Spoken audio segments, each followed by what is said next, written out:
નમસ્કાર વિદ્યાર્થી મિત્રો, ફરી એક વખત સરસ્વતી ગ્રુપ ઓફ એજ્યુકેશનમાં આપ સૌનું હાર્દિક સ્વાગત છે. વિદ્યાર્થી મિત્રો, આપણે ગણિત વિષયમાં ધોરણ 7 ચેપ્ટર નંબર 14 એટલે કે સમમિતિ વિશે અભ્યાસ કરી રહ્યા છીએ. સાવ ઈઝી ચેપ્ટર છે. આગળ આપણે એના બે ભાગ ભણી ગયા, બરાબર. બીજા ભાગમાં આપણે શું જોયું યાદ કરો, તો કે પહેલા એક પ્રશ્ન હતો કે જે આકૃતિ આપેલી હતી એના ઉપરથી કેટલી સમમિતિ સરખા ભાગ થતા એ જોયું. ત્યારબાદ એક આકૃતિ હતી એના જેવી બાજુમાં બોક્સ કરીને આકૃતિ દોરી, એના વિકર્ણો કર્યા. અને જે પછીનો પ્રશ્ન છેલ્લો જોયો તો એ કેવો હતો, તો કે એ આપણે ઓલરેડી પાર્ટ 1 માં જોઈ ગયા હતા એવો જ પ્રશ્ન હતો. અડધો ભાગ આપ્યો હોય આકૃતિનો, બીજો અડધો ભાગ દોરવાનો, અથવા 4 ભાગ હોય એમાંથી એક ભાગ આપ્યો હોય તો બાકીના 3 ભાગ આપણે દોરતા કરતા ને આ વસ્તુ આપણે કરતા. ઓકે બાળકો, તો હવે એ વસ્તુ આપણે ભણી ગયા. આજે એટલે કે પાર્ટ 3 માં આપણે બાકી હતું ત્યાંથી જ આગળ વધારવાનું છે. એટલે કે સ્વાધ્યાય 14.1 ના 7મા દાખલાથી. એની રકમ વાંચો. શું કીધું છે કે નીચેની આકૃતિઓ માટે, એટલે તમને આકૃતિ આપી નથી પણ તમારે આ ધારી લેવાની કે ભાઈ સમબાજુ ત્રિકોણ હોય તો, સમદ્વિબાજુ હોય તો આકૃતિ દોરવાની એ નથી. ત્યારે એમાં સમમિતિની કેટલી રેખા બને. જેમ કે ત્રિકોણ હતું તો 3 બનતી હતી, ઈ ખાલી ત્રિકોણ માટે. અહીંયા શું છે, સમબાજુ ત્રિકોણ છે. ત્યારે સમમિતિની કેટલી રેખાઓ બને એના તમારે આંકડા દેવાના છે. તો જ્યારે ત્રિકોણમાં તમે જાણો છો કેટલી બાજુ હોય, 3. ત્રણેય બાજુ સરખી થાય. ઓકે, એટલે શું આવશે એનો જવાબ? 3. બસ આ જવાબ, બીજું કાઈ નથી કરવાનું. આવી રીતના જવાબ આંકડામાં લખવાના છે, પણ આ એમાં આડો અવળો આંકડો થઈ જવો જોઈએ નહીં, બરાબર. એમાં શું હોવું જોઈએ, તો કે જે અહીંયા છે એ આંકડો સામે આવવો જોઈએ. ઓકે, ચાલો નેક્સ્ટ. સમદ્વિબાજુ, બે બાજુ વચ્ચે એક લાઈન થઈ ગઈ, 1 એટલે અહીંયા શું થશે? 1. વિષમ બાજુ તો એમાં કાઈ નહીં થાય, એમાં એકે વિષમ એટલે બાજુ સરખી નથી તો એમાં કે સમમિતિની રેખા થશે નહીં, 0 હશે. ચોરસ, ચોરસમાં તમે જાણો છો કેટલી હોય, 4 હોય. લંબચોરસ તો કે 2. સમબાજુ ચતુષ્કોણ એમાં પણ 2 થાય.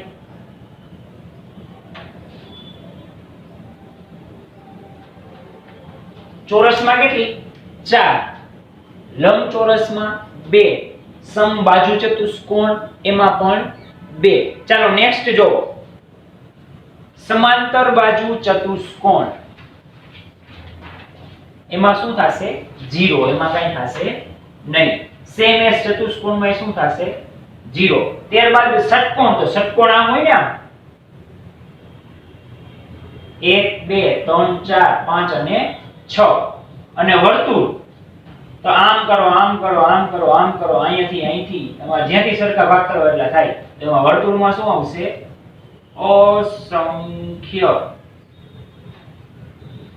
વર્તુળમાં શું થાય? અસંખ્ય થાય. જેટલી જ કરો એ વાળો સરખા ભાગ થવા માંડે. ડન.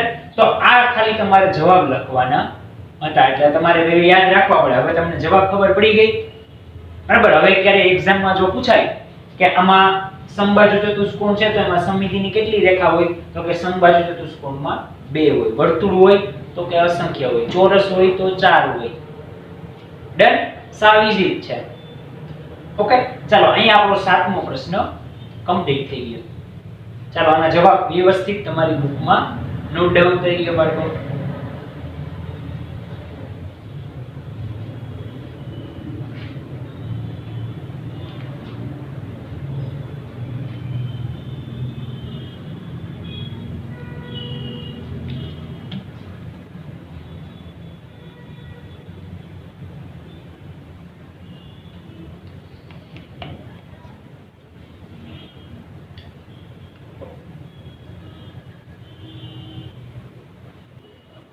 ઓકે બાળકો, હવે 8મો પ્રશ્ન. આ ત્રણે પ્રશ્નો સાવ સહેલા છે. પ્રશ્ન નંબર 8, 9 અને 10 ત્રણેય કેવા છે? સાવ ઈઝી છે. એમાં 8મો તો થોડોક મગજ હલાવવો પડશે તમારે. એમાં શું કીધું છે જો કે અંગ્રેજી મૂળાક્ષરના કયા અક્ષર પરાવર્તિત સમિતિ ધરાવે છે? એમાં પહેલું ઊભો અરીસો રાખવાનો. એટલે કે તમે એવા કયા અક્ષર હોય કે તમે ઈ રાખો ઊભા અરીસામાં તો બે સરખા ભાગ એક સરખા જ દેખાય. જેમ કે એ, બરાબર, આમ હોય આમ એ, આમ ઊભો રાખો તો ઓલી બાજુથી ને એ જ દેખાય. પછી એચ, તમે આમ કરો આમ અરીસા સામે રાખો તો એ એચ જ દેખાય. પછી આઈ, આ બાજુ રાખો કે અરીસો આ બાજુ રાખો, શું દેખાય? આઈ જ તમને દેખાય. એમ, ઓ, પછી ટી યુ વી, આ બધા શું છે? એમ. જો આમથી રાખો એમ દેખાય. ઓ ગમે એ સાઈડ રાખો, બરાબર. ટી આમથી રાખો તો ટી જ દેખાય. યુ આમથી કરીને બદલે ઓલું આમથી દેખાય. સેમ એઝ વી, આમની બદલે આમથી દેખાય. ડબલ્યુ, આ બધું શું છે તો કે તમે આ કેવા છે ઊભા રાખો એટલે આમ અરીસો રાખો કે આમ રાખો એક સરખા જ દેખાય, એમાં કઈ ચેન્જ થાય નહીં. હજી આવે x y, આ બધા એમાં જ આવે. તો એ શું થશે એના આન્સર? ચાલો લખીએ આપણે. આન્સરમાં શું આવશે? a,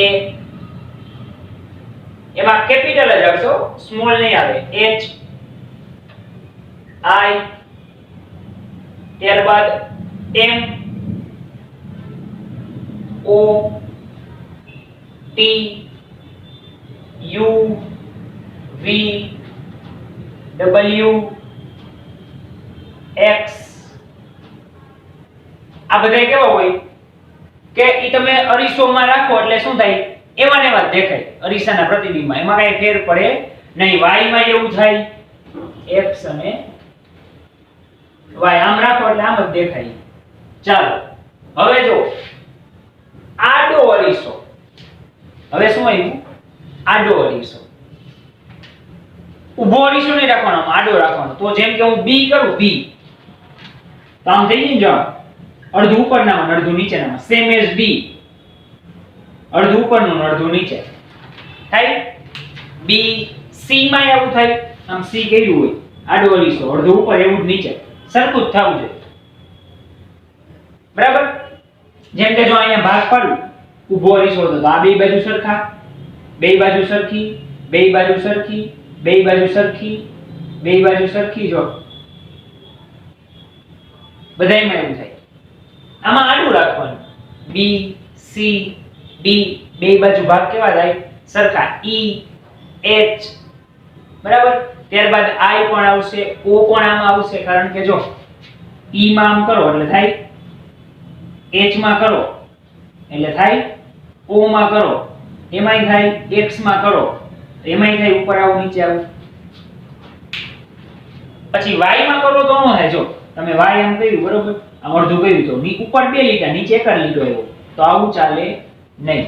ઉપર નીચે સરખું જ હોવું જોઈએ. તો એવા બધા મૂળ અક્ષરો આમાં આડા અરીસામાં આવશે. ચાલો એનો જવાબ લખીએ. બી, સી, ડી, ઈ, એચ, ઓ, એક્સ. આ બધા કેમાં આવે? આડા અરીસામાં આવશે. કે તમે આડેથી આમ ભાગ પાડો જો બધાય તો ઉપર ને નીચે સરખું જ હોય. આમાં ઊભા ભાગ પાડો તો ડાબી ને જમણે સરખું જ હોય.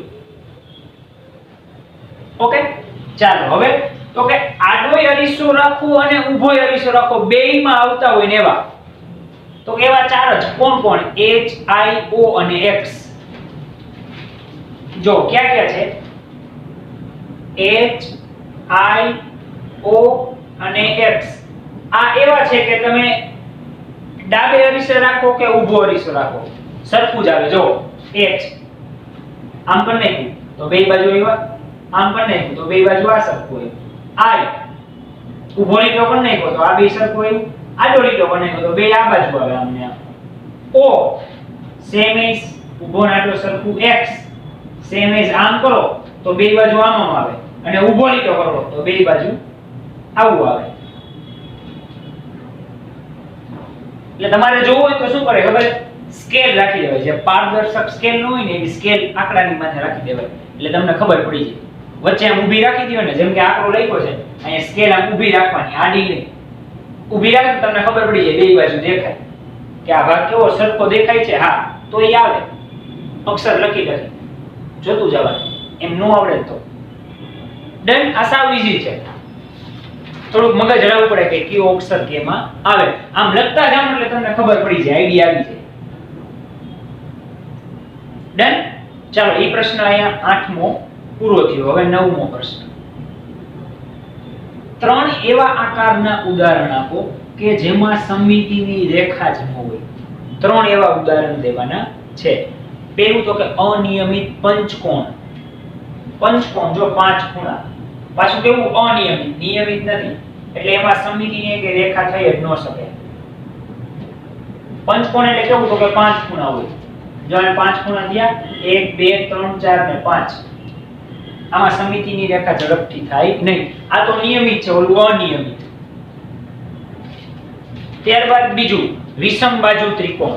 એમાં પણ 0 આવે. યાદ કરો આપણે આગલા પ્રશ્નમાં લખ્યું હતું વિષમ બાજુ ત્રિકોણ જેની બાજુ સરખી નથી તે, તો એમાં સમમિતિ થાય નહીં. એટલે આપણે એમાં લખ્યું હતું વિષમ બાજુ ત્રિકોણમાં શૂન્ય લખ્યું હતું. 7મો પ્રશ્ન યાદ કરો, આની પહેલાનો પ્રશ્ન. વિષમ બાજુ ત્રિકોણમાં શૂન્ય હતું. ત્યારબાદ અનિયમિત ચતુષ્કોણ. જો આ બધામાં એવું જ આવશે આગળ વર્ડ, કારણ કે નિયમિત ચતુષ્કોણ હોય તો એમાં તો 4 થાય. આ કેવું છે અનિયમિત ચતુષ્કોણ, અનિયમિત પંચકોણ, વિષમ બાજુ ત્રિકોણ, એવા વર્ડ જ આવશે બધા.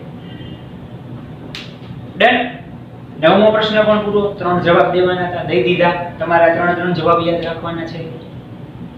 નીચેની આકૃતિઓની રેખિક સમમિતિને બીજું કયું નામ આપી શકાય? તો એમાં જો તમારી ટેક્સ્ટ બુકમાં પેલું શું છે તો કે સમદ્વિબાજુ ત્રિકોણ. તો એને તમે કહી શકો, તમને આપેલું છે શું? સમદ્વિબાજુ ત્રિકોણ.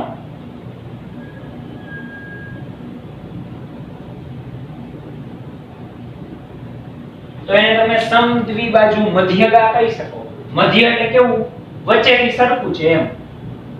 સમદ્વિબાજુ મધ્યગા.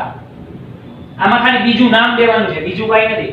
કૃષ્ણ તો આપણે કેમ કઈ કાનો, કનૈયા, બીજું નામ આપ્યું સેમ એજ બીજું નામ દેવાનું. કા તો ઓલા કઈ લક્ષણો સરખા જ હતા, સરખા જ દેખાતા હતા, નામ અલગ અલગ હતા. લક્ષણો સરખા જ છે, સરખા જ દેખાય છે, નામ અલગ અલગ છે. ચાલો બીજું જો શું આપ્યું છે તમને? વર્તુળ. બીજું શું આપ્યું છે? વર્તુળ. તો એમાં શું થશે? અહીંયા વચ્ચે આવશે ત્રિકોણની મધ્યગા. સમદ્વિબાજુ ત્રિકોણની મધ્યગા. અને આમાં વર્તુળ છે તો એમાં વર્તુળનો વ્યાસ, કારણ કે વચ્ચે હોય એટલે સરખો થઈ જાય બે બાજુ. વર્તુળનો વ્યાસ સાવી છે, બે સરખું જ થયું. ડન. તો ચાલો બાળકો, અહીંયા આપણા 8, 9 અને 10 પ્રશ્નો પૂરા થયા. એની સાથે સાથે આપણું સ્વાધ્યાય 14.1 પણ કમ્પ્લીટ થયું. ડન. પેલા આ 8, 9 અને 10 તમારી બુકમાં નોટ ડાઉન કરી લ્યો, પછી આપણે આગળ વધીએ.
બાળકો હવે આપણે સ્ટાર્ટ કરીએ સ્વાધ્યાય 14.2. એ પણ સાવ સહેલું છે. બરાબર, તમારે થોડુંક ઇમેજિન કરવું પડશે કે જો આ આકૃતિ હોય એને તમે આમ કરો તો કેવી દેખાય. સપોઝ તરીકે દાખલા તરીકે તમને અહીંયા આવું આપેલું છે આ બરાબર આ હવે આને તમે 3 વાર ફેરવો તો કેવું દેખાય તો કે પહેલી વાર આમ બીજી વાર કરો એટલે ત્રિકોણ નીચે વહી જાય ત્રીજી વાર એટલે ત્રિકોણ આમ થઈ ગયું એક વાર બે વાર અને 3 વાર તો કે ઈ આવું દેખાય મને જો આમ આ જે અણીવાળો ભાગ છે ઉપર વહી જાય અને ચોથી વાર તો પાછું હતું ને એવું થઈ જાય તો આ શું કર્યું આપણે ઇમેજિન કર્યું ધાર્યું તો બસ ઈ જ વસ્તુ આપણે સ્વાધ્યાય 14.2 ના પહેલા દાખલામાં કરવાની છે શું કીધું છે સૂચના વાંચો કે નીચે આપેલી કઈ આકૃતિમાં પરિભ્રમણીય સમમિતિનો ક્રમ 1 કરતા વધુ છે પાછું ઈ કરવાની ક્યાંથી પરિભ્રમણીય તો કે ચોકડી મારી હોય ત્યાંથી જ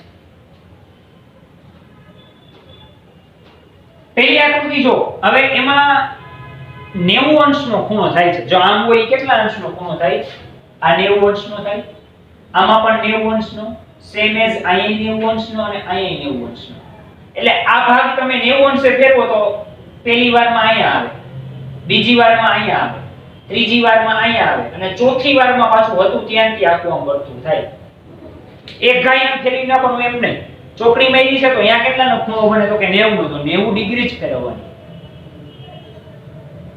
બરાબર એટલે આમાં તમે શું લખી શકો આ ચિત્રને 90 અંશના ખૂણે 4 વખત ફેરવતા મૂળ સ્થિતિમાં પાછું ફરે આપણે લખી શકીએ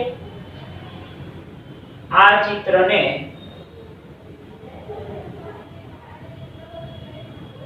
90 અંશના ખૂણે 4 વખત ફેરવતા પાછું મૂળ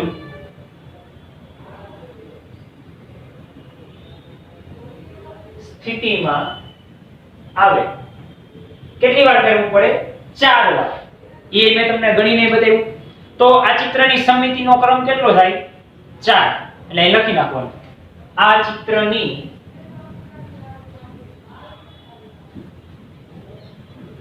સમમિતિનો ક્રમ બરાબર 4 ચાલો સેમ એઝ નીચેની આકૃતિ હવે આમાં તમને આવડે છે આ શું છે ત્રિકોણ છે શું છે ત્રિકોણ એટલે અહીંયા છે તો આ 120 અંશ થાય જો આ ખૂણો બની ગઈ અને ત્રિકોણમાં તમને ખબર જ હોય કેટલી વાર 3 વાર એટલે આ છે એમ જ લખ નાખવાનું આ ચિત્રને 90 ની બદલે કેટલા લખવાના 120 અંશ ના ખૂણે 3 વખત ફેરવતા પાછું મૂળ સ્થિતિમાં આવે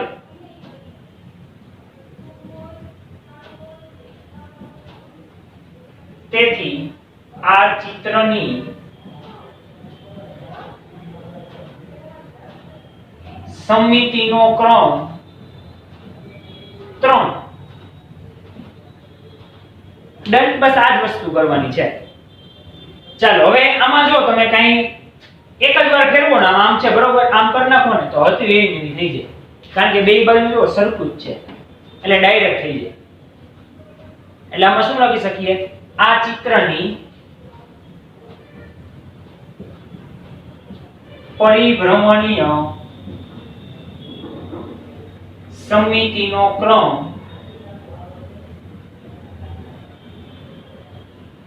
1 છે કા 1 તો કે આમ હતું અહીંયા ચોકડી મારી છે એટલું જ એંગલ તો આ બાજુ કરો એટલા જ એંગલ થી ફેરવવાનું હતું એવું ને એવું એક જ ઘામાં થઈ જાય ડન આમાં બીજું કંઈ કરવાનું નથી ઓકે તો આ A B અને C ના જવાબ હતા તો આવી રીતના બાળકો તમને તમારી બુકમાં D E અને F આપેલું છે એ આવડે છે આની જેમ જ મેથડ કરવાની છે ઓકે ચાલો પહેલા આ ત્રણે ત્રણ આકૃતિ દોરી લ્યો સામે એના જવાબ તમારી બુકમાં નોટ ડાઉન કરી લ્યો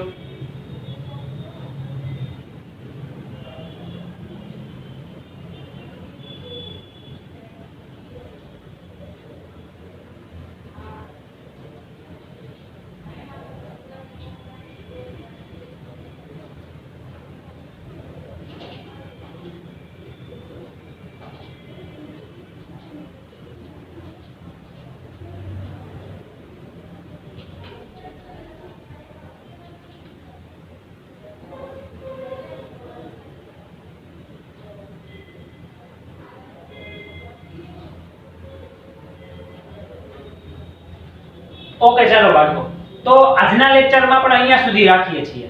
બરાબર, તમારે સ્વાધ્યાય 14.2 ના જે પહેલા દાખલાના ડી, ઈ અને એફ છે, બરાબર, એ તમારે જાતે તમારી બુકમાં લખવાના છે.